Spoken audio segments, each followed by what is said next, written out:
सलाम कलाम। कलाम, तुम मुझे याद हो, बहुत अच्छे से याद हो।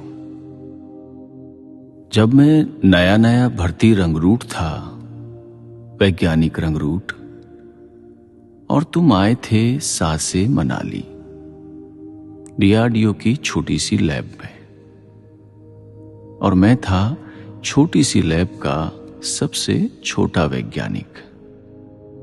आपसे भौतिकी तौर पर काफी दूर। आप तल्लीन थे अपने काम में। याद है वो घटना, और आप मुझे करीब दिखे। आपको चश्मा चाहिए था जो भूल गए थे आप सासे के गेस्ट हाउस में।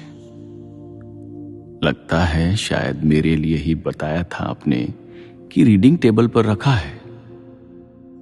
मुझे याद है आज भी कि किस जोश के साथ दौड़ा था मैं वो चश्मा लाने, और आतुरता के साथ आपके हाथ में थमाने, कि शायद पारस स्पर्श की आस थी। मिल्खा सिंह बन गया था मैं शायद। दम लिया आपके कमरे में पहुंचकर, आंखें दौड़ाई सरसरी, चश्मा नजर नहीं आया, और फिर देखा विस्तार से, नजर नहीं आया फिर भी। शायद मैंने कुछ और करीब से देखना था कलाम। सोचा देख लूं एक बार बाथरूम में भी। दरवाजा खोला तो नजर आ गया सामने चश्मा।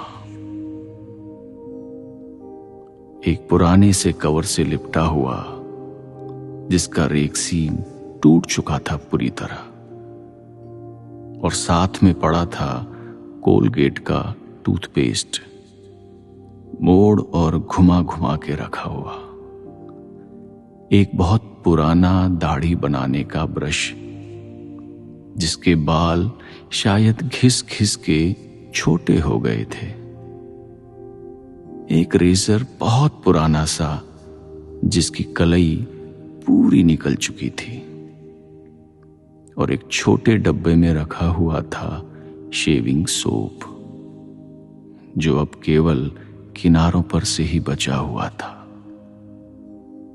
और मैं देख रहा था कलाम, बहुत नजदीक से, जो शायद बहुत कम ने देखा हो।